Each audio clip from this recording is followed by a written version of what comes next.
A'udzu billahi minasyaitonir rajim. Bismillahirrahmanirrahim. Assalamualaikum warahmatullahi wabarakatuh. Alhamdulillah. Alhamdulillahilladzi nahmaduhu wa nasta'inuhu wa nastaghfiruh. Wa na'udzu billahi min syururi anfusina wa min sayyiati a'malina. Man yahdihillahu fala mudhillalah wa man yudlilhu fala hadiyalah. Asyhadu an la ilaha illallah wahdahu la syarikalah wa asyhadu anna Muhammadan abduhu wa rasuluh la nabiyya wa la rasulahu ba'dah. Qala Allah ta'ala fi kitabihil karim ba'da a'udzu billahi minasyaitonir rajim. Bismillahirrahmanirrahim. Ya ayyuhalladzina amanu taqullaha haqqa tuqatih wa la tamutunna illa wa antum muslimun. Wa qala ya ayyuhalladzina amanu taqullaha wa qulu qawlan sadida yuslih lakum a'malakum wa yaghfir lakum dhunubakum wa may yuti'illaha wa rasulahu faqad faza fawzan 'azima. Allahumma inna nas'aluka ilman nafi'ah wa rizqan thayyiban wa amalan mutaqabbala. Allahumma inna nas'aluka ilman nafi'ah wa na'udzu bika min ilmin la yanfa'. Allahumma rabbana zidna ilma warzuqna fahma. Amin ya rabbal alamin. Jemaah salat maghrib yang mudah-mudahan Allah rahmati. Alhamdulillah ya Allah, segala puja dan puji hanya milik-Mu. Kami adalah hamba-Mu, Engkau adalah yang kami sembah, yang kami agungkan, yang kami muliakan, yang kami tinggikan. Kami bersyukur kepadamu di mana pada kesempatan ini Engkau ya Allah mentakdirkan kami, memberikan daya dan kekuatan kepada kami sehingga kami mampu untuk mendatangi masjid ini sembari sujud rukuk menghambakan diri di hadapan-Mu. Maka ya Allah, ikhlaskanlah niat kami dalam melakukan taklim ini, kajian ini, karena mengharap wajah-Mu, karena perintah-Mu, karena Engkau cinta dan ridho, dan dalam rangka untuk menghilangkan kebodohan yang ada pada diri saya pribadi dan kepada para jemaah sekalian. Mudah-mudahan dengan kajian ini Engkau menghilangkan kebodohan, ketidaktahuan akan syiar-syiar Islam, syariat-syariat Islam. Amin ya rabbal alamin. Allahumma salli ala sayyidina Muhammadin sallallahu alaihi wasallam wa ala ali sayyidina Muhammadin sallallahu alaihi wasallam. Jemaah sekalian yang mudah-mudahan Allah rahmati, insyaallah pada malam hari ini dan sampai nanti memasuki bulan Ramadan, saya tidak melanjutkan dulu kajian kitab At-Targhib At-Tarhib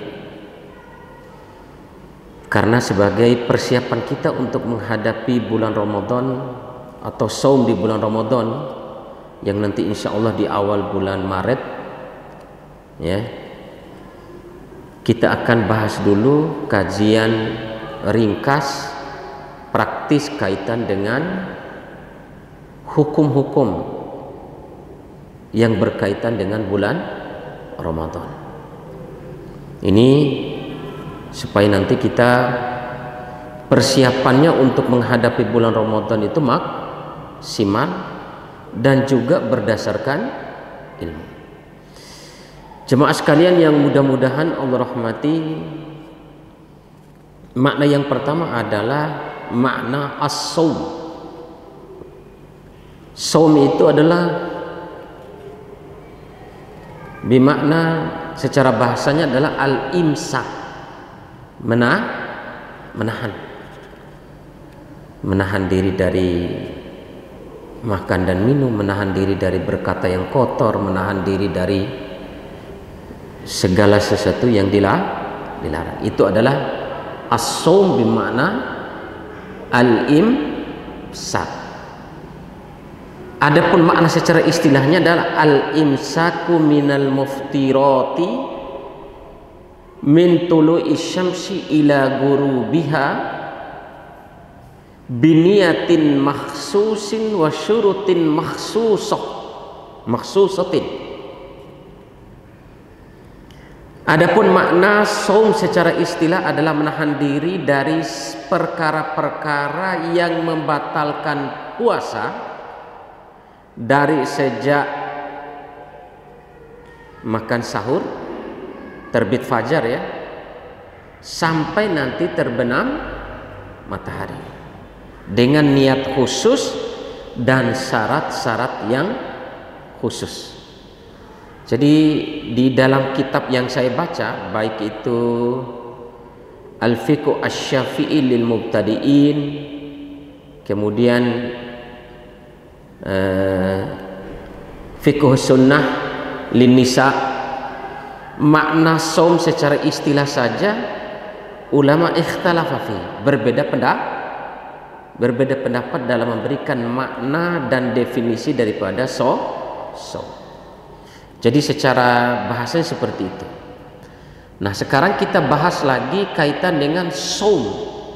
Puasa itu berarti kita berada di bulan mana, maka digandengkan dengan saumu Ramadhani, puasa di bulan Ramadan ya, puasa wajib, saumu Ramadan. Apa yang dimaksud dengan makna Ramadan? Ramadan bermakna rabdun au harun au narun au ihtarokat. Yang dimaksud dengan makna Ramadan itu adalah membakar. Sehingga kalau secara makna istilah, Ramadan itu adalah satu bulan penuh yang suci yang membakar mukaffirati dzunub, sebagaimana api membakar kayu bakar. Maknanya Ramadan itu adalah, di bulan Ramadan itulah membakar seluruh dosa, membakar seluruh dosa. Bahkan di dalam buku At-Targhib At-Tarhib sendiri, Mustafa Muhammad Ammarah membenarkan makna kalau ketika kita berada di bulan Ramadan berarti kita ini seperti terlahir kembali di dunia, seperti anak yang baru lahir. Karena saking urgen, saking pentingnya, saking keutamaannya daripada bulan Ramadan. Ini luar biasa, mukaffirati dzunub ya, dimana dosa-dosa diangkat, dosa-dosa dihapus oleh Allah Subhanahu wa taala. Kemudian makna yang kedua kaitan dengan Ramadan bermakna asyaddul har. Bulan Ramadan atau Ramadan maknanya meskipun cuaca musim hujan, tapi cuacanya panas. Cuacanya itu panas. Beda dengan sebelum bulan Ramadan dan sesudah Ramadan. Lebih-lebih kalau itu musim panas, musim kemarau. Musim hujan saja, kalau namanya Ramadan, pasti hawa bagi orang yang berpuasa itu panas. Karena memang apa? Sebagai ujian, karena begitu beratnya, begitu susahnya ibadah yang berkaitan dengan saum di bulan Ramadan. Antum kalau di luar Ramadan santai-santai aja ya, puasa di luar bulan Ramadan, itu biasa-biasa saja. Tapi kalau sudah berada di bulan Ramadan, jam 9, jam 10 sudah merasakan panas hawa, cuaca itu panas, lebih-lebih haus, sudah terasa, kepingin buka apa saja sudah ada di dalam otak kita ini, menu apa saja, karena suasananya panas. Nah, itu makna Ramadan. Jemaah sekalian yang mudah-mudahan Allah rahmati, dalil-dalilnya mungkin kita sudah banyak kita ketahui. Man shoma ramadhana imanan wa ihtisaban ghufirallahu ma taqaddama min dhanbihi.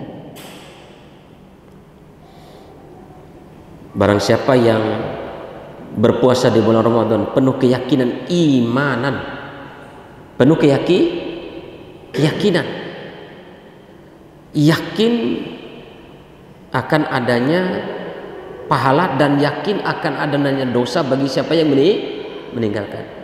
Wahtisaban, dan benar-benar mengharap ridha Allah, imanan, yakin karena itu adalah perintah Allah.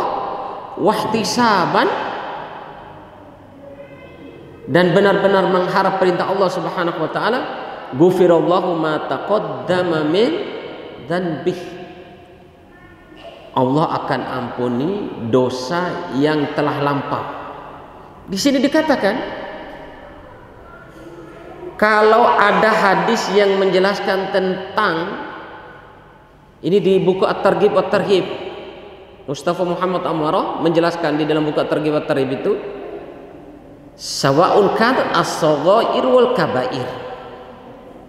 Dosa yang telah lampau itu, selama dosa itu tidak berhubungan dengan hubungan horizontal dengan manusia, maka dosa kecil dan dosa besar itu akan terhapus secara sendirinya ketika kita melakukan puasa itu karena imanan wahtisaban. Sementara di dalam penjelasan hadis-hadis yang lain ketika ada menjelaskan terampuni dosanya, kalau khusus Ramadan ini terampuni dosa yang kecil maupun dosa besar. Tapi kalau ibadah yang lain yang bukan puasa Ramadan, ada ganjaran, ada jaminan daripada Nabi SAW diampuni dosa-dosa yang telah lampau. Itu ulama sepakat hanya yang telah lampau itu yang dimaksud adalah dosa-dosa kecil.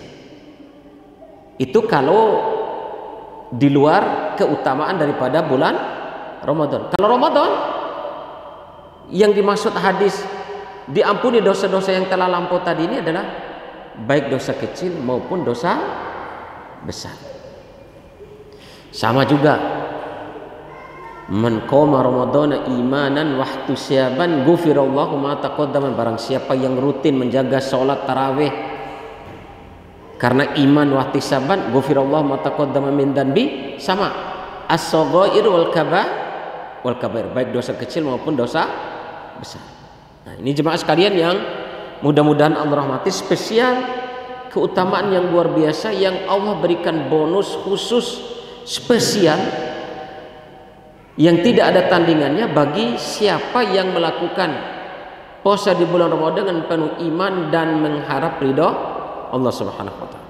Nah, jemaah sekalian yang mudah-mudahan Allah rahmati, kita akan ini dalam buku matan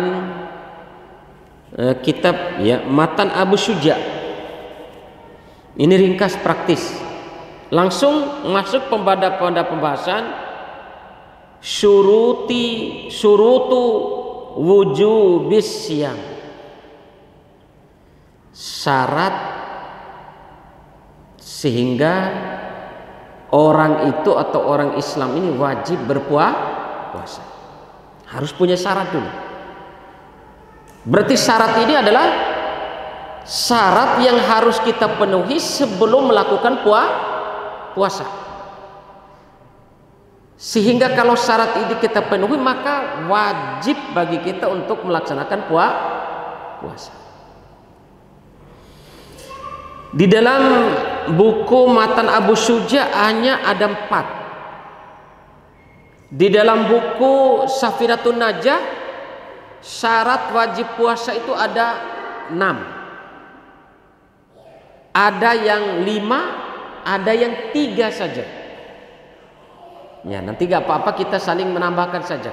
Kalau di dalam matan Abu Syuja'nya hanya 4, nanti kita tambahkan di dalam buku Safinatun Najah jadi 6. Apa yang tidak ada di sini nanti kita tambahkan di Safinatun Najah. Syekh Salim bin Sumair Al-Hadrami. Syurutu wujub bisyam al-awwal al-Islam. Orang kalau mau puasa itu harus Islam dulu. Maka la yasihu siyamul kafir, maka tidak sah puasanya orang kafir kalau dia mau berpuasa di bulan Ramadan. Tidak sah puasanya, tidak diterima, tidak sah. Maka syarat berpuasa itu yang pertama adalah Islam. Nah, alhamdulillah kita yang hadir pada hari ini wajib puasa nanti karena kita sudah Islam.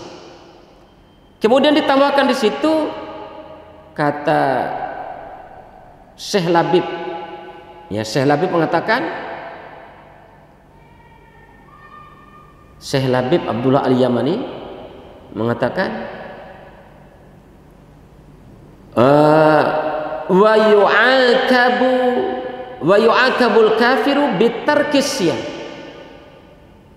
Tetapi orang kafir itu akan disiksa karena meninggalkan puasa. Nah, sekarang pertanyaannya, kalau orang kafir saja disiksa karena meninggalkan puasa, meskipun kalau dia puasa itu tidak sah, pertanyaannya jemaah sekalian, bagaimana kalau kita orang Islam meninggalkan puasa? Berarti lebih-lebih akan dihukum oleh Allah, lebih-lebih akan disiksa oleh Allah Subhanahu wa taala.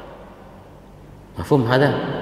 Jadi harus Islam. Alhamdulillah kita kena, berarti syarat pertama ini kita kena semua.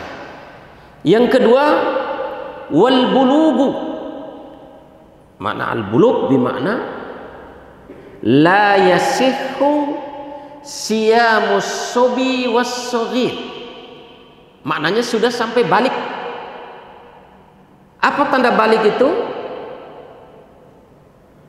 Bagi laki-laki dan bagi perempuan sama. Apa itu? Mimpi basah. Minimal umurnya, perkiraan minimal umurnya itu 6 tahun minimal. Kalau ada anak laki-laki, anak perempuan umur 7 tahun, umur 6 tahun, umur 8 tahun sudah mimpi basah, dan kita harus menanyakan itu kepada anak-anak kita supaya kita bisa kontrol sholatnya, berarti mereka sudah balik. Itu tanda pertama balik. Tanda pertama balik. Apa itu?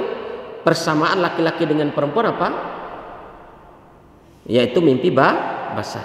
Minimal umurnya 6 tahun. Ya, oke. Kemudian yang kedua, persamaannya adalah kalau yang kedua khusus bagi perempuan. Selain mimpi basah, perempuan itu apa? Haidun. Keluar darah haid. Minimal umur 6 tahun. Umur 6 tahun kita cek anak kita, perempuan, nggak apa-apa, warmaira amanah, nggak ada masalah, dan itu disyariatkan sebagai bentuk pendidikan seorang tua. Orang tua kepada anaknya menanyakan, itu termasuk menanyakan kepada anak dai apakah sudah mimpi basah. Kalau kepada perempuan, sudahkah datang haid. Kalau umur 6 tahun anak perempuan sudah datang haid, berarti dia sudah balik, sudah dijaga pergaulannya, sudah semakin ditekan urusan sholat. Yang ketiga tanda balik, mimpi basah tidak ada, baik anak laki-laki maupun perempuan. Haid juga tidak ada. Maka Tanda balik yang terakhir itu kalau sudah umur 15 tahun. Umur 15 tahun, anak perempuan kita belum mimpi basah. Umur 15 tahun, anak perempuan kita belum haid. Atau anak laki-laki kita tidak mimpi basah sampai umur 15 tahun. Maka genap umur 15 tahun itu tidak kurang daripada 15 tahun, tidak kurang sejam, pas pokoknya sempurna 15 tahun pada hari itu, maka dia sudah dikatakan balik. Balik. Meskipun selamanya dia tidak mimpi basah, meskipun selamanya nanti sampai dia nikah anak perempuan kita tidak datang haid, timairaan, maka umur 15 tahun itu sudah menjadi standar akhir bahwa anak tersebut dikatakan balik. Maka kalau sudah balik, maka ini kita sudah balik semua, alhamdulillah, terpenuhi 2 syarat. Maka anak kecil tidak sah puasanya, tidak sah puasa anak kecil. Tetapi masya Allah, di dalam buku Fiqhus Sunnah Lin Nisa itu disebutkan kaitan dengan masalah saum ini, anak kecil ini. Ketika anak kita baik laki-laki maupun perempuan berumur 6 tahun, 7 tahun, berumur 7 tahun, maka kita disunahkan bagi orang tua untuk perintahkan anak tersebut untuk puasa.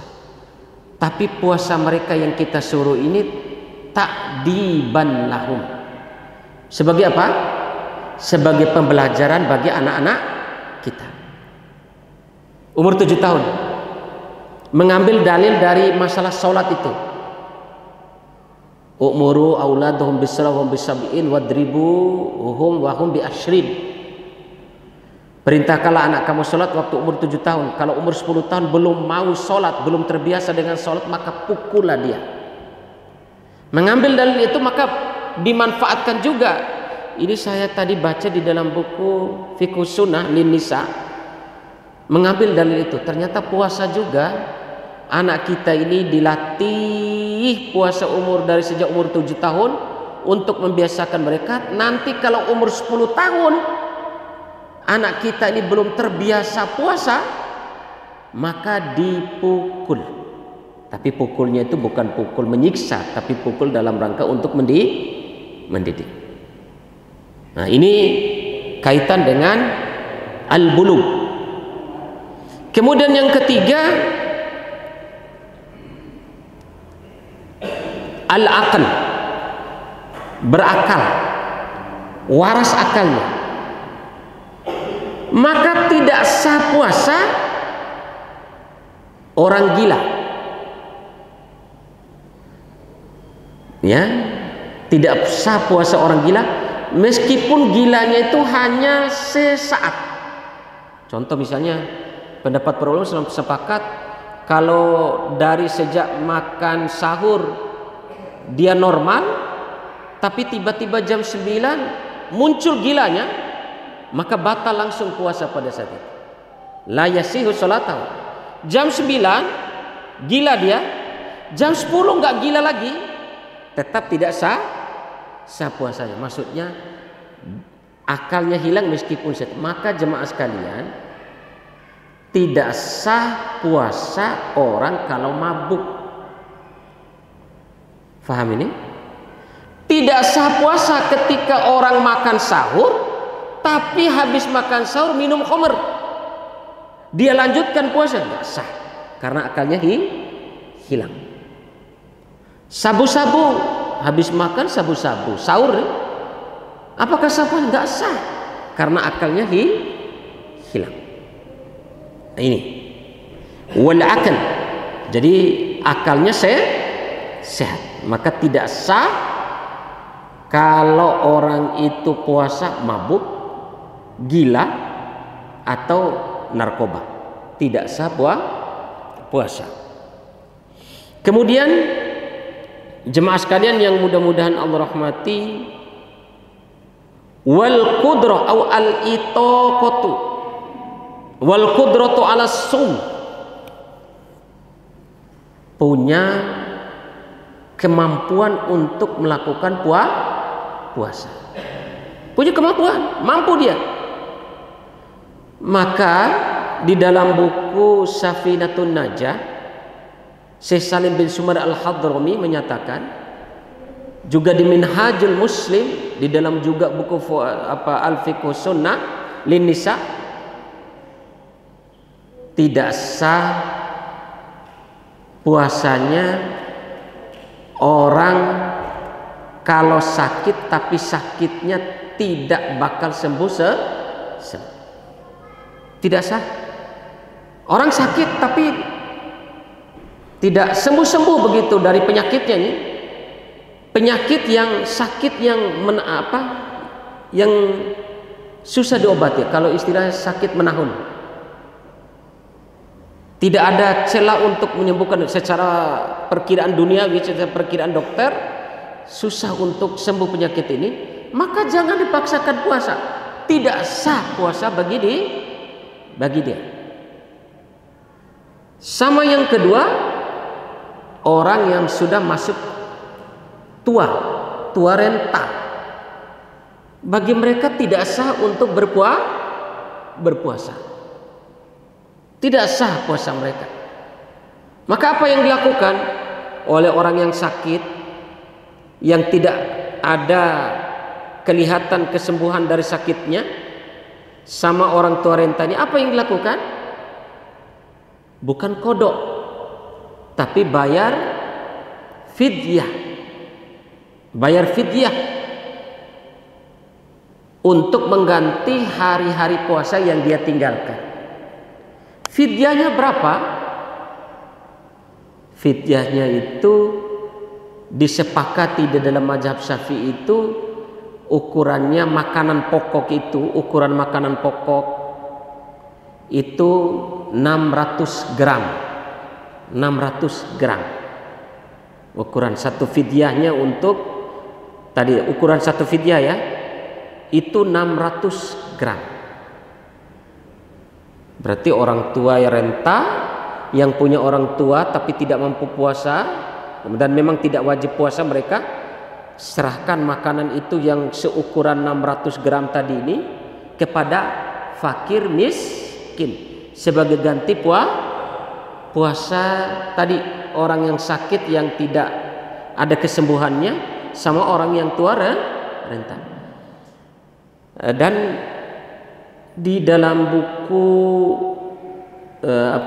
Safinatun Najah dijelaskan kapan fidyah bagi orang yang tua renta tadi sama yang sakit menahun ini langsung dikasihkan ketika hari dia meninggalkan puasa itu. Jadi hari puasa tinggal fidyahnya lebih ahsan ketika serahkan kepada fakir miskin yang lagi berbuka puasa. Maka itu sudah puasanya dia pada hari itu. Puasanya orang yang sakit tadi, yang tua renta. Nah, ini yang kaitan dengan wal qudratu alas shaum. Kemudian yang ini kalau di dalam buku Matan Abu Suja. Tapi kalau di Safinatun Najah, syarat wajibnya puasa ini tentu kita semuanya sudah masuk 4 ini. Akal sudah ada masuk, kudroh mampu, bukan tua renta, bukan orang sakit yang tidak ada kesembuhan dari penyakitnya, masuk semua. Kalau di dalam buku Safinatun Najah ada tambahan yang ke-5, yakni as-sihah, kesehatan badan.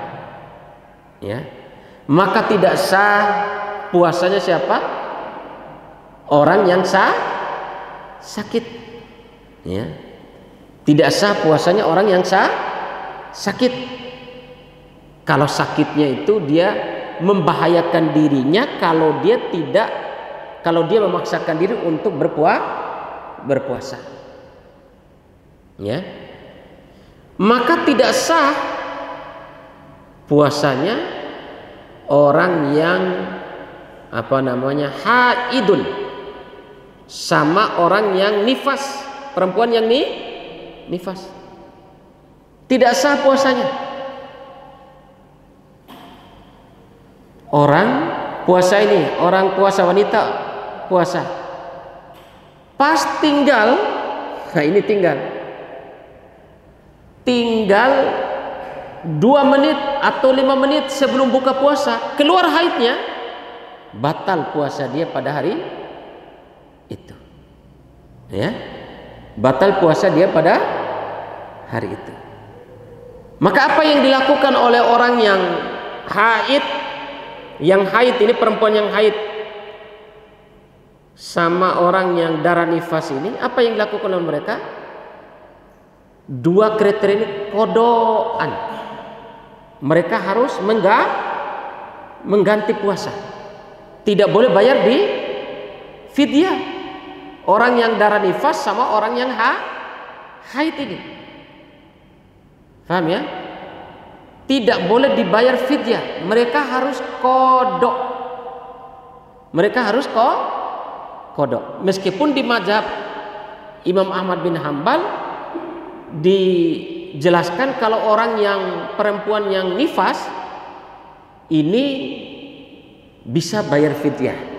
Kalau mazhab Imam Ahmad bin Hambal.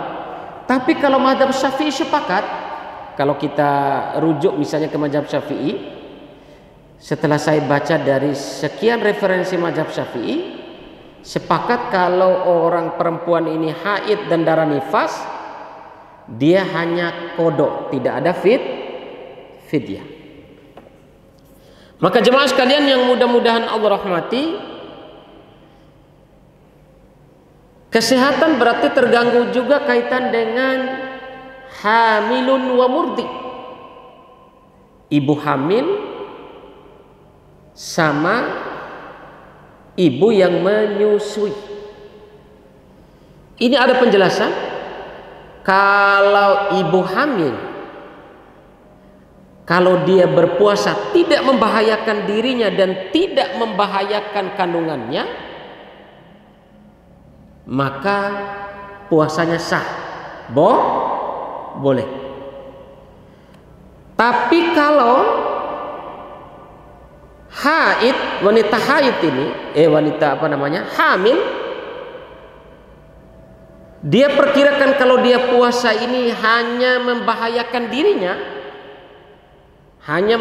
dirinya menurut mazhab Syafi'i, maka wajib dia tidak berpuasa. Dia tidak berpuasa. Begitu juga orang yang menyusui, ibu hamil, ibu yang menyusui. Kalau dia memaksakan diri untuk berpuasa dan dia buka puasa karena takut membahayakan dirinya saja, diri ibunya ini, diri yang hamil sama yang menyusui ini, maka dia boleh untuk berbuka puasa. Apa kewajiban dia? Hanya kodokan. Ini masya Allah, kalau membahayakan dirinya, tidak ada fidyah, kodok, ya, harus ganti dia. Kalau menurut mazhab Syafi'i, sudah aja nih. Nah, saya tambahkan terakhir. Kemudian kalau ibu hamil dan ibu yang menyusui khawatir terhadap dirinya dan anak yang dia kandung sehingga dia buka puasa, penjelasan sepakat di dalam mazhab Syafi'i itu, dia perempuan ini harus kodok dan bayar fidyah. Karena membahayakan anaknya tadi, maka anaknya itu harus difidyah. Maka dia harus kodok sama fidyah. Wallahu a'lam bis-shawab. Insyaallah kita akan lanjutkan pada pembahasan pekan depan insyaallah, kaitan dengan syarat yang terakhir adalah al-iqamah, bermukim di tidak pergi safar. Nah, bagaimana cara berbuka ketika safar dan syarat-syarat ketika buka puasa ketika perjalanan jauh itu gimana? dan syaratnya gimana, jauhnya itu sampai di mana, nanti akan kita jelaskan pada pekan depan insya Allah. Ini saja yang bisa saya sampaikan. Wa akhiru da'wati subhanaka Allahumma wa bihamdika asyhadu an la ilaha illa anta astaghfiruka wa atubu ilaik. Subhana rabbika rabbil izzati amma yasifun. Wassalamun alal mursalin alhamdulillahi rabbil alamin. Wassalamu alaikum warahmatullahi wabarakatuh.